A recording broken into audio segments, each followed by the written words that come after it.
एक शांत सुबह घर पर छोटी एमा अपने पिछले बगीचे के फाउंटेन में एक बिल्ली को डूबता हुआ देखती है जो बेबस होकर स्ट्रगल कर रही थी, लेकिन उसे बिल्कुल कुछ महसूस नहीं होता। बिना पलके झपकाए वो बस कर्टेन बंद करती है और शांति से स्कूल के लिए तैयार होने लगती है। वो अपना कैलेंडर मार्क करती है, सारी ट्रॉफीज को सीधा करती है और बड़े प्रिसीजन के साथ अपनी यूनिफॉर्म तैयार करती है। सब कुछ बेहद ही सफाई के साथ करती है, जो ये साबित करता है कि वो एक एक्सट्रीमली ऑर्गेनाइज्ड और हाईली अचीविंग बच्ची है। ब्रेकफास्ट पर वो अपने विडोवर पिता डेविड से बात करती है। वो गर्व से बताती है कि स्कूल इस महीने मॉडल स्टूडेंट का मेडल देने वाला है और उसे जीतना उसका मिशन बन चुका है। वो ये भी पूछती है कि क्या वो दोबारा डेट करने का सोच रहे हैं, लेकिन झट से ये भी जोड़ देती है कि उसे बिल्कुल फर्क नहीं पड़ता। इससे पहले कि डेविड जवाब दे पाए, एमा की आंट एंजेला आती है और बताती है कि उसने एक नई नैनी ढूंढ ली है। एमा तुरंत विरोध करती है, उसे कोई और नैनी नहीं चाहिए,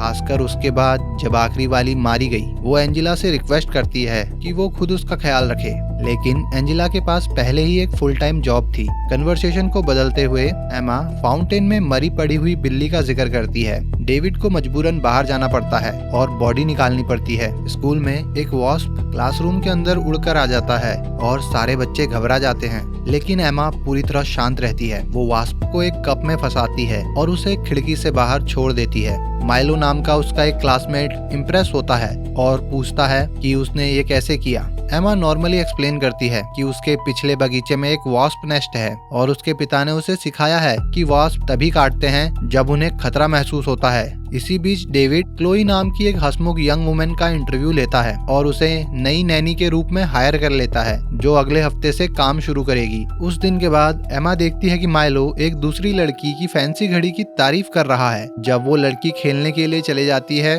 तो एमा जानबूझकर उसे गिरा देती है, ये दिखाते हुए कि ये बस एक एक्सीडेंट था। वो बड़े प्यार से उसे उठने में मदद करती है और चुपके से उसकी घड़ी चुराकर अपनी पॉकेट में डाल देती है बिना किसी को पता चले। उस रात एमा अपने शीशे के सामने खड़ी होकर अपने एक्सप्रेशन प्रैक्टिस करती है। Perfect smile, innocent eyes, sweet voice. वो दरअसल रिहर्सल कर रही है कि कैसे एक आइडियल चाइल्ड दिखना है। अगली सुबह वो अपनी सबसे बेहतरीन आउटफिट पहनती है और अपने पिता से पूछती है कि क्या वो उसे परफेक्ट दिखने में मदद करेंगे। स्कूल में एक बड़ी सेरेमनी होती है और मॉडल स्टूडेंट का अवार्ड माइलो को मिलता है। एमा बाकी सभी की तरह पोलाइट तरीके से ताली बजाती है, लेकिन उसका टैपिंग फुट उसके अंदर उबल रहे गुस्से को जाहिर करता है। सेरेमनी के बाद डेविड माइलो की माँ से बातचीत करता है, जो एमा की इंटेलिजेंस की तारीफ करती है, पर ये भी कहती है कि वो अपनी ही दुनिया में खोई रहती है। सेलिब्रेशन के दौरान एमा गुस्से में डेविड को बताती है कि वो मेडल की हकदार थी और माइलो की सारी खामियां गिनाने लगती है। डेविड उसे अनकाइंड होने के लिए डांटता है तो वो झट से माफी मांगती है और दिखावा करती है कि वो सच में अपने दोस्त के लिए खुश है। थोड़ी देर बाद एमा माइलो को अपने साथ जंगल एक्सप्लोर करने ले जाती है। वो गहरे जंगल में चले जाते हैं जब तक वो एक तेज ढलान वाली चट्टान के किनारे तक नहीं पहुंच जाते। माइलो घबरा जाता है और एमा के बर्ताव में कुछ अजीब महसूस करता है। कुछ ही पलों बाद एमा अकेली ही पार्टी में वापस आती है और डेविड को जल्दी से चलने के लिए कहती है। जब माइलो के माँ बाप पूछते हैं कि वो कहाँ है तो एमा शांति से कहती है कि उसने उसे कुछ देर से नहीं देखा। अचानक बच्चे चिल्लाते हैं। माइलो की बॉडी चट्टान के नीचे बीच पर पड़ी मिलती है। उसके माँ बाप बेबस होकर सीपीआर देने की कोशिश करते हैं, लेकिन बहुत देर हो चुकी थी। माइलो जा चुका था। उस रात डेविड एंजेला के साथ अकेले में बात करता है। वो इस बात को लेकर परेशान है कि एमा को कितना ट्रॉमा हो सकता है। हॉलवे से एमा छुपकर ये बात सुनती है। अगली सुबह डेविड जेंटली उससे माइलो की मौत पर चर्चा करने की कोशिश करता है, लेकिन वो बेरुखी से कहती है कि बात करने के लिए कुछ भी नहीं है। क्लोई अपने पहले दिन के लिए आती है। जब डेविड उसे घर दिखाता है तो वो चुपके से बाथरूम कैबिनेट से कुछ गोलियां चुरा लेती है। बाद में वो एमा के साथ एक मूवी देखती है, लेकिन ओपनली कहानी का मजाक उड़ाती है, जो लड़की को परेशान करता है। फिर क्लोई आमतौर पर पूछती है कि एमा माइलो की मौत के बारे में कैसा महसूस करती है, तो एमा बिना इमोशन के जवाब देती है इससे कोई फर्क नहीं पड़ता कि वो कैसा महसूस करती है, क्योंकि माइलो मर चुका है और उसकी फीलिंग उस चीज को बदल नहीं सकती। क्लोई डेविड की लव लाइफ के बारे में पूछने की कोशिश करती है, ये दिखाते हुए कि ये बस आम बातचीत है।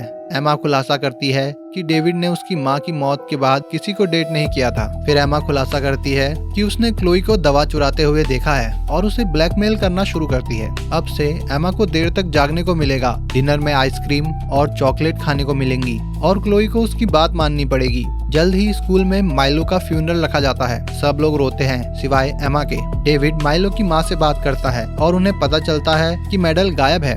वो उनसे कहती है कि अगर उन्होंने सेरेमनी में कोई फोटो खींची है तो उन्हें भेज दे। घर वापस आकर डेविड लगभग एमा के बेड के नीचे मेडल ढूंढने ही वाला था, लेकिन आखिरी सेकंड में एमा उसका ध्यान भटका देती है। बाद में डेविड ध्यान से फोटो चेक करता है और हर एक फोटो में एमा सीधे मेडल को घूर रही होती है। अगली सुबह एलिस एक लॉयर के साथ डेविड से मिलने आती है। वो खुलासा करते हैं कि एमा को माइलो के साथ जंगल में जाते हुए देखा गया था और वो जानना चाहते हैं कि क्या उसने कुछ अजीब सुना या देखा। माइलो को तैरना नहीं आता, इसीलिए ये अजीब था कि वो अकेला चट्टान पर चढ़ गया। क्लोई हॉलवे से इस मीटिंग पर नजर रखती है और तुरंत समझ जाती है कि ये एमा ने किया था। जब लॉयर इशारा करता है कि हो सकता है एमा ने ही माइलो को मारा हो, तो एमा जानबूझकर किचन में एक कुकी जार तोड़ देती है ताकि सबका ध्यान भटक जाए।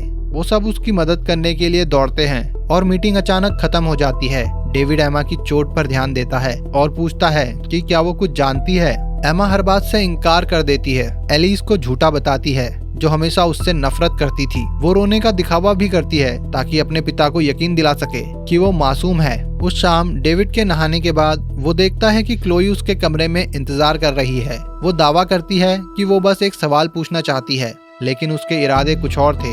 अगली सुबह क्लोई डेविड के वर्क प्लेस पर जाती है और ऐसा दिखाती है कि वो एमा से बहुत प्यार करती है, लेकिन वो डेविड की पर्सनल लाइफ पर चर्चा करने में कुछ ज्यादा ही दिलचस्पी रखती है। उस दिन के बाद क्लोई एमा को वॉक पर ले जाती है। वो एमा को चेतावनी देती है कि डेविड को शक हो रहा है, लेकिन उसे भरोसा दिलाती है कि वो उसे बचा रही है।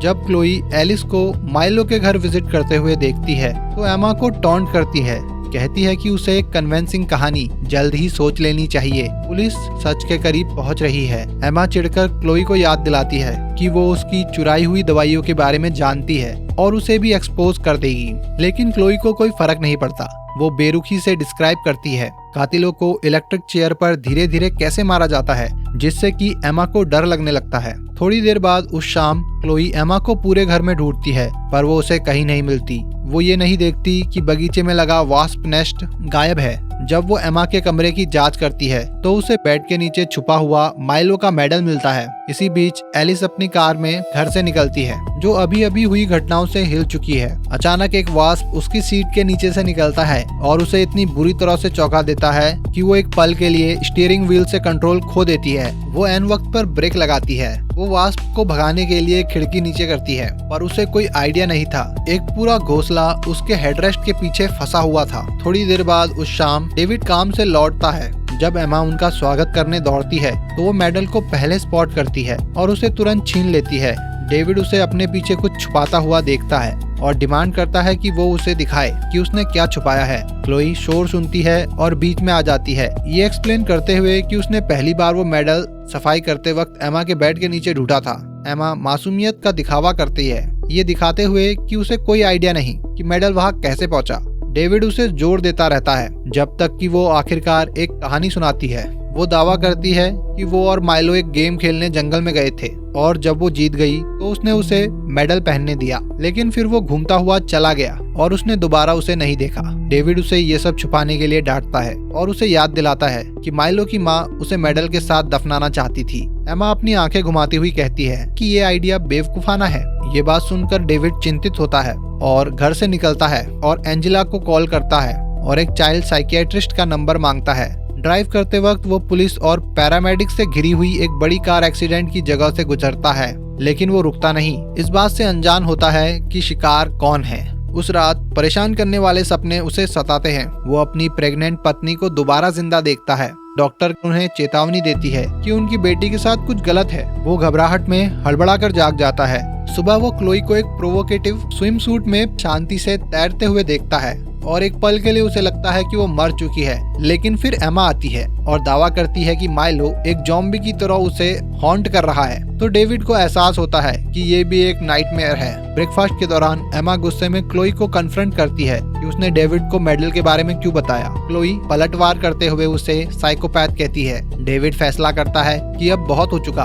वो एमा को माइलो के घर तक ड्राइव करता है और उसे मेडल वापस करने के लिए मजबूर करता है और उसे कहता है कि वो वही कहानी दोहराए जो उसने उन्हें पहले सुनाई थी। माइलो की माँ खड़ी रहती है, अनिश्चित होती है कि कैसे रिएक्ट करे। अभी भी शॉक में वो एक खबर शेयर करती है। उन्हें अभी अभी पता चला है कि एलिस और माइलो की टीचर की एक कार एक्सीडेंट में मौत हो गई। पुलिस को उनके व्हीकल के अंदर एक विशाल वास्प नेस्ट मिला। एमा एक दुखी चेहरा बनाती है और कहती है कि वो बहुत दुखी है क्योंकि एलिस उसकी फेवरेट टीचर थी। फिर तुरंत अपने पिता को घर चलने के लिए कहती है। जैसे ही वो बाहर चलना शुरू करते हैं, एमा खुशी खुशी कहती है, इसका मतलब है कि अब हमें माइलो के बारे में दोबारा कभी बात नहीं करनी पड़ेगी, और कपकेक्स मांगते हुए आगे बढ़ जाती है। थोड़ी देर बाद उस दिन डेविड अपनी शॉप में काम करते वक्त अचानक ये नोटिस करता है कि उनके बगीचे से वास्प नेस्ट गायब है। उस रात वो ऑनलाइन फोरम्स और मेडिकल जर्नल में बच्चों के डिसऑर्डर्स पर गहराई से रिसर्च करता है। जैसे ही वो पढ़ता है, एक डर उसके दिमाग में बैठ जाता है। हो सकता है एमा सच में एक सोशियोपैथ हो। अगली सुबह वो एमा को बताता है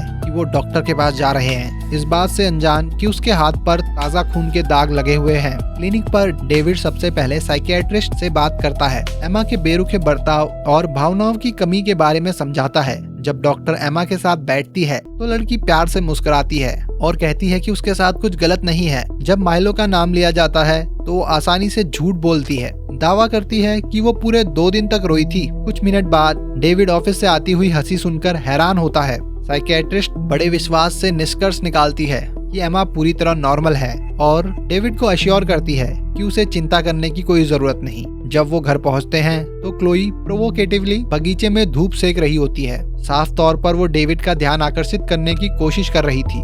थोड़ी देर बाद वो एमा से मिलने जाती है और उसका मजाक उड़ाती है कि उसका कोई दोस्त नहीं। वो ये भी मान लेती है कि वो डेविड को डेट करने की कोशिश कर रही है। एमा उसे अपने पिता से दूर रहने की चेतावनी देती है, लेकिन क्लोई बस मुस्कुराती है। वो लड़की से डरती नहीं।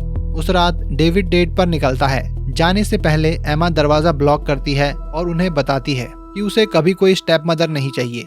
जब वो गाड़ी चलाकर निकल जाता है तो क्लोई अकेले टीवी देखती रहती है। अचानक लाइटें झपझपाने लगती है। उसे वर्कशॉप से शोर आता है और वो ध्यान से उसका पीछा करती है। वो अंदर कदम रखती है और दरवाजा पीछे से जोर से बंद हो जाता है। वो उसे खींचकर खोलने की कोशिश करती है पर वो हिलता नहीं। वो मदद के लिए चिल्लाती है और साइड डोर भी ऑटोमेटिकली बंद हो जाता है, जिससे रूम में छुपा एक मैकेनिज्म, एक जाल चालू हो जाता है। दीवारों के साथ साथ आग की लपटें निकलती है और वर्कशॉप धीरे धीरे एक भट्टी में बदल जाती है। क्लोई बेबस होकर खिड़की को जोर से पीटती है। बाहर एमा खामोशी से शीशे में देखती है। क्लोई ने दोबारा खिड़की पर पंच किया, जिससे उसका हाथ कट जाता है, पर एमा हिलती नहीं। वो बस देखती है। क्लोई दर्द में चिल्लाती है, पर आग की लपटें उसे तेजी से पकड़ लेती है। सेकंड्स के अंदर आग उसके कपड़ों में, उसकी त्वचा और उसके पूरे शरीर को निगल जाती है। वो चिल्लाती हुई जिंदा जल जाती है, जबकि एमा शांत और सुख भरी मुस्कान के साथ देखती रहती है। कुछ ही पलों बाद डेविड घर लौटता है और उसका सामना एक बुरे सपने से होता है। पुलिस कार्स, फायर ट्रक्स, अफरा तफरी, वर्कशॉप सिर्फ एक राख थी। जब ऑफिसर उसे बताते हैं कि क्लोई आग में मारी गई तो डेविड गिर जाता है और उल्टियां करता है। दिलासे के लिए वो एमा को गले लगाता है। लड़की पुलिस को बताती है कि क्लोई को वर्कशॉप में स्मोकिंग पसंद थी और इस तरह उसने एक परफेक्ट झूठ बोल दिया। कुछ देर बाद जब अथॉरिटीज चली जाती हैं, तो डेविड एमा को मजबूर करता है कि वो चट्टान वाली घटना का सच बताए। एमा बेरुखी से कहती है, जब उसने मेडल ले लिया तो मुझे गुस्सा आ गया था, इसीलिए उसने अपने से दूर करने के लिए धक्का दिया और वो गलती से गिर गया। वो दावा करती है कि जब वो चिल्ला रहा था कि उसे तैरना नहीं आता तो उसने उस पर विश्वास नहीं किया। डेविड का खून ठंडा पड़ जाता है। वो पहली नैनी के बारे में पूछता है और एमा बिना इमोशन के समझाती है कि उस औरत ने उसका हाथ जोर से पकड़ा था, इसीलिए एमा ने उसे लात मारी, जिससे नैनी सीढ़ियों से नीचे गिर गई। एमा बेरुखी से कहती है वो एडल्ट थी, उसे खुद को बचाना चाहिए था। जब डेविड को एहसास होता है कि एमा क्लोई और एलिस की मौत के लिए भी जिम्मेदार है, तो वो गुस्से से फट पड़ता है और एमा भी पलटवार में चिल्लाती है, वो गुस्सा होती है कि उन्हें नई पत्नी चाहिए और उन्होंने क्लोई की चोरी का सामना नहीं किया। डेविड साइकियाट्रिस्ट को कॉल करने की कोशिश करता है पर वो छुट्टी पर थी। अगली सुबह शेरिफ का कॉल आता है। उसे डेविड और एमा के साथ एक पूछताछ करनी थी। डेविड झूठ बोल देता है कि एमा बहुत बीमार है और उसका हफ्ता काम में बिजी है और एक मीटिंग मंडे के लिए शेड्यूल की जाती है। तुरंत बाद डेविड एमा को जगाता है और उससे अपना सामान पैक करवाता है। घंटों ड्राइव करने के बाद वो डेविड के लेक हाउस पर पहुंचते हैं, एक जगह जिससे वो आमतौर पर नफरत करता है। केयर टेकर ब्रायन उसका स्वागत करता है और फिर अपने कैबिन में लौट जाता है।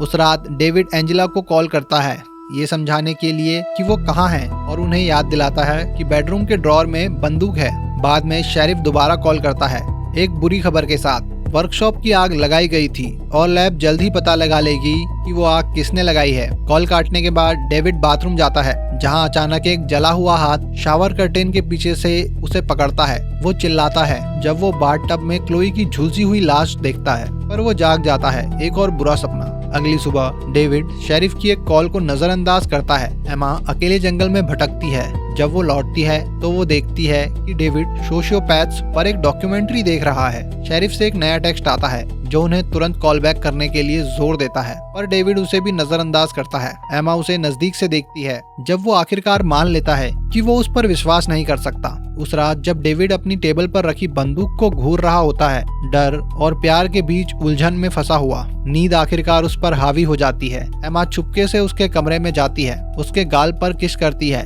और फिर खामोशी से घर के हर गैस वाल्व को चालू कर देती है इससे पहले कि वो बाहर झील की तरफ चली जाए। तेज स्मेल डेविड को जगाती है। वो पूरे घर में दौड़ता है और एन वक्त पर गैस बंद कर देता है। बाहर वो एमा को झील के पास देखता है और उससे सवाल करता है। वो सिर्फ इतना कहती है कि उसे एंजेला के साथ रहना है। डेविड अंदर से टूट चुका है और वो उसे अंदर लाता है। अपनी लेट वाइफ की फोटो को घूरने के बाद वो एमा को हॉट चॉकलेट में नींद की गोलियां कूट कर देता है। वो व्हिप्ड क्रीम मांगती है तो वो अपना मग उसके मग के बगल में छोड़ देता है। जब तक वो लौटता है तब तक वो चुपके से कप्स बदल देती है। वो एक साथ बैठते हैं और पीते हैं। एमा धीरे धीरे नींद आने का नाटक करती है पर कुछ पलों बाद डेविड को भी नींद आने लगती है। जब एमा सो जाती है तो डेविड एंजेला को कॉल करता है और उसे सब कुछ बताता है जो एमा ने किया था। वो उस पर बिल्कुल विश्वास नहीं करती। वो ये भी मानता है कि उसने बहुत बुरा फैसला ले लिया है। घंटों बाद एमा पूरी तरह होशियार होकर जागती है और डेविड के कमरे में जाती है। वो बंदूक अपने हाथ में रखती है